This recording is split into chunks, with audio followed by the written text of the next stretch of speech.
As you can see, the beaver come in and work this set, and the snare got knocked down. You can see it sticking out of the water right there. And that's why it's so important to get a really good snare support so that they'll hopefully get caught in it instead of knocking it down. However, when they come in like this, they will come back. And the snare didn't scare them at all. They'll come back to this set, and hopefully we'll get them next time. If you look over, just right over in here, you can see where the beavers come in the last day or two and just really work this area over.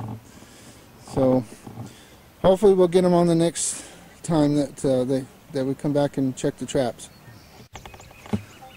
Okay, this is where we set those 2 beaver snares, and if you look, this place is just all tore up. We have the beaver, he just dove under the water right in this area, and should be back up in a few minutes. They can't hold their breath forever. And anyways, beaver, there he is. Some bubbles coming up anyway.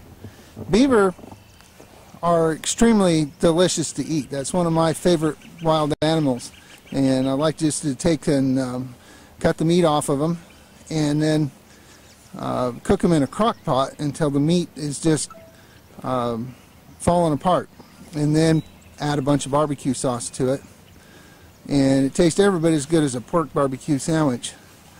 And so, boy, he's staying under quite a while.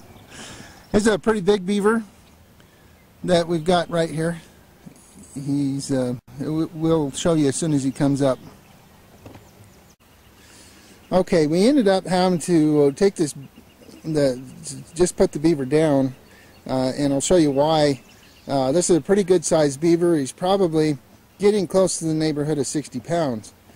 And so when you catch that size of beaver in a snare, they really work them. And if you see if we can get a close up on the snare here, you can see how that beaver has just shredded that cable. And another problem that we had trapping close to a bank, if we can find it in the camera here, is the trap stake. Where is that? Right there. Okay. The beaver, this is a 30-inch trap stake. It's pretty long. And that beaver, because it was right near a bank right here, was able to pull that up a ways, and was getting to the point where it made us a little nervous about it. So like I said, we ended up having to put the beaver down. And this also answers one of the questions I've been asked. People say, well, why do I need a large number of snares? Why can't I get by with 5 or 6 snares? Well, there's a couple of reasons for that. One, snares are disposable. When you catch something in them, the snare the cable just gets shredded like this one. However, it doesn't normally get shredded this badly. And it's not reusable because it won't hold a loop. So the locks on there can be reused, and the whammies and that kind of stuff, and you just need to cut a new piece of cable and restring it. And so it's good that if you're storing a bunch of trapping supplies, to buy a bunch of extra cable in bulk so that you can restring them. Or if you don't feel like you want to build your own snares, then to buy a large number of snares. I usually, personally, I keep about 300 snares on hand at all time, and out of the 300 snares, I also have a bunch of more equipment, usually enough to build several thousand of them.